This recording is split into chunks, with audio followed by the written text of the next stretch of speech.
Hai Temenza, apa kabar semuanya? Video kali ini kita akan ngebahas kembali Samsung Galaxy A55 5G yang sekarang umurnya udah masuk setengah tahun pemakaian.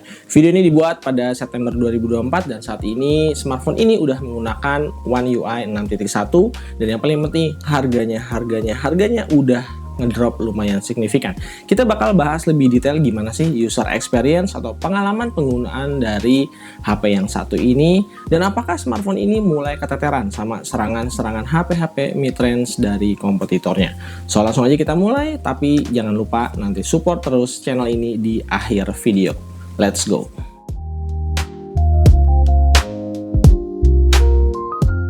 Oke, kalau ngomongin user experience, HP ini emang cukup banyak kasih upgrade dari Galaxy A54 sebelumnya.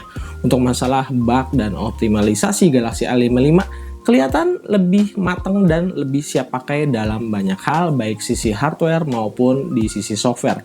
Jadi ya nggak melulu harus nyebutin One UI lagi dan One UI lagi kalau mau ceritain kelebihan yang ada di smartphone ini. Perlu diingat kalau perkembangan UI dari brand sebelah udah semakin matang dan fitur-fiturnya makin kesini-sini juga semakin keren. Nah, untuk performa sehari-hari, SoC atau chipset Exynos 1480 semakin hari menurut saya udah semakin optimal ya, ke arah yang positif. Dipakainya nyaman, bisa satset dan yang paling penting nggak ada keluhan panas berlebih kayak di Galaxy A54 sebelumnya.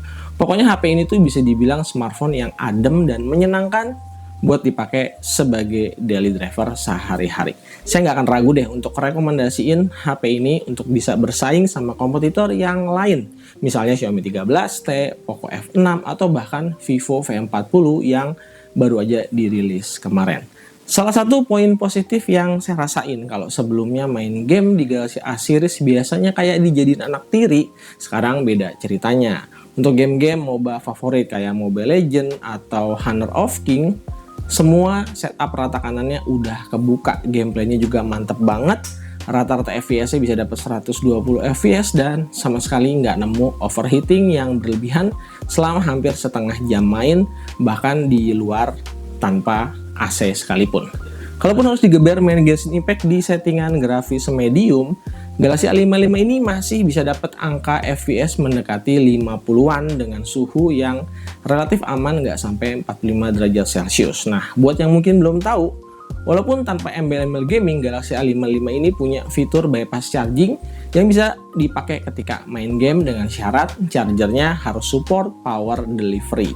Jadi kalau bicarain skor benchmark dan performa, ya HP ini walaupun emang bukan yang paling kencang di kelas harganya, setidaknya sekarang udah nggak malu-maluin banget lah. Masih bisa buat diajak lari ngikutin kompetitor. Gapnya juga nggak ketinggalan jauh seperti Exynos yang sebelumnya. Untuk di bagian memori, Galaxy A55 emang nggak ada varian 512 kayak di kompetitornya, tapi untungnya dia tuh masih pakai slot external memory card. Jadi fleksibilitasnya oke banget buat nampung file, dan game yang makin kesini-sini tuh besaran filenya udah semakin rakus. Buat yang perlu SIM card kedua, jangan lupa kalau Galaxy A55 ini punya kemampuan elektronik SIM card yang biasanya cuma kita temuin di smartphone flagship dan masih jarang dimilikin sama kompetitor di sebelah. Nah, ngomongin data atau daya tahan baterai yang sama-sama positif, baterai 5000 mAh-nya aman banget nih buat dipakai seharian keluar rumah tanpa harus bawa backup charger atau juga power bank. Pokoknya cukup sekali ngecharge, dia bisa dipakai seharian penuh dari pagi sampai malam. Kalau dipakai cukup intensif gitu ya, angka 6,5 sampai 7 jam itu wajar banget buat HP ini.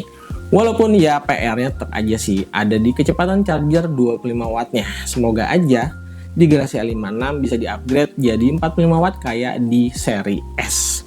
Beberapa improvement di One UI 6.1 bukan cuma soal performa, stabilitas, dan daya tahan baterai doang. Kalau kalian perhatiin, sebelumnya tuh saya pernah komplain ya soal kualitas layarnya Galaxy A55 yang kesannya tuh kayak burik kalau dibandingin sama yang lain. Maklum ya, pertama resolusinya cuma di Full HD Plus, ditambah lagi PPI-nya atau kerapatan pikselnya menurun cukup signifikan karena layarnya diperluas jadi 6,6 inci. Nah, ternyata developer Samsung ngedengerin nih keluhan dari kita. Sekarang di One UI 6.1 dikasih fitur untuk menaikkan kontras dan saturasi layar supaya reproduksi warnanya bisa lebih vivid dan tajam. Ya lumayan lah, bisa lebih enak, nggak seburik yang sebelumnya. Kalau soal fitur circle to search, menurut saya ya nice to have aja sih. Sebenarnya mungkin kelihatan bagus dan keren, cuma kalau untuk saya ya sebenarnya jarang dipakai ya buat sehari-hari. Satu hal yang menurut saya malah jadi agak kurang, settingan always on display yang entah kenapa kok mode pengaturannya malah jadi terlalu sederhana dan terbatas ya. Curiga saya sih di sini usernya Samsung malah disuruh untuk eksplorasi lebih dalam lewat aplikasi Goodlock. Secara overall, kameranya Galaxy A55 punya kemampuan fotografi yang udah cukup bagus, terutama di kelas HP mid-range kebanyakan ya. Hampir di semua situasi dan kondisi, kamera dari HP ini cukup jos dan bisa diandalkan. Detail dan ketajaman bisa dihandle dengan sangat baik, nggak ada gejala over sharpening yang berlebihan, ataupun gejala-gejala yellowish yang di awal-awal suka kejadian, terutama kayak di Galaxy A54 sebelumnya. Nah, untuk dynamic range-nya cukup luas, bagian highlight dan shadow-nya bisa ditangkap dengan sangat baik. Jadi untuk foreground dan background bisa terasa balance tuh komposisi lighting-nya. Untuk karakter tone color-nya emang lebih ke arah natural ya. Jadi mungkin nggak akan segonjreng HP-HP dari grupnya BBK yang emang terkenal nonjok banget untuk saturasinya.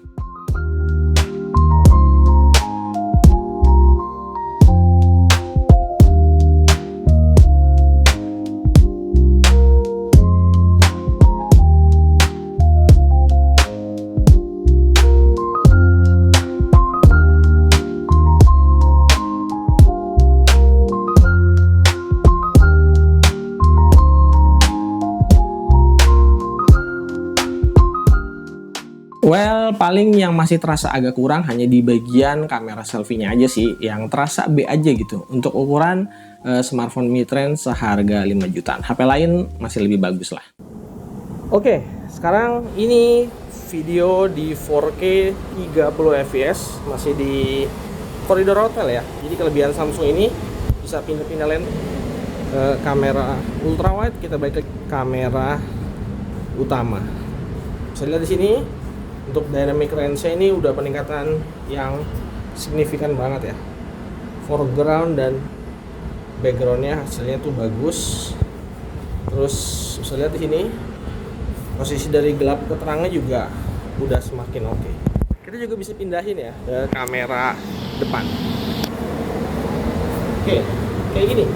Itu juga bisa pindahin ke kamera depan. Gimana?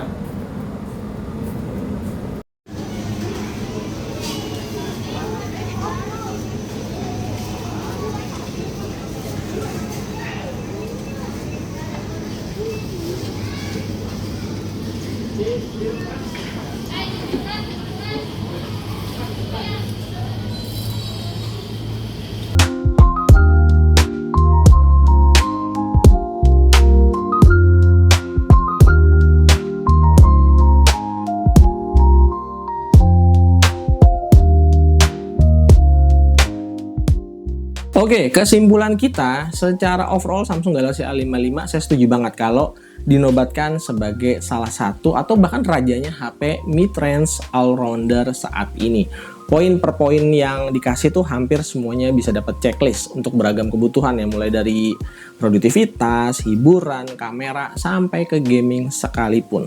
Kalaupun ada beberapa bagian yang mungkin bisa di-request ke pihaknya Samsung untuk diterapin di Galaxy A5 series berikutnya, ya semoga aja sih layarnya di bawah 6,5 inci lagi biar lebih compact. Soalnya saya ngerasa dimensi HP ini tuh jadi agak bulky, kegedean di tangan ya. Udah gitu bezelnya juga kan lumayan tebel. Jadi ya semoga aja di Galaxy A56 dua poin tadi bisa dikasih update yang lebih baik. Dengar-dengar sih ini sih katanya, saya nggak ngalamin ya. Beberapa user terutama yang tinggalnya di luar kota besar, mereka tuh suka ngeluhin ya kalau penerimaan sinyal di HP ini agak kurang baik. So buat kalian yang pakai juga Galaxy A55 kayak saya, coba sharing, ceritain pengalaman atau keluh kesahnya menggunakan smartphone ini. Coba tulis komen di bawah. Sekian video kali ini, like dan subscribe channel ini kalau kalian suka. Pastinya kita ketemu lagi di video-video gadget berikutnya. Happy pamit and stay out. Thank you.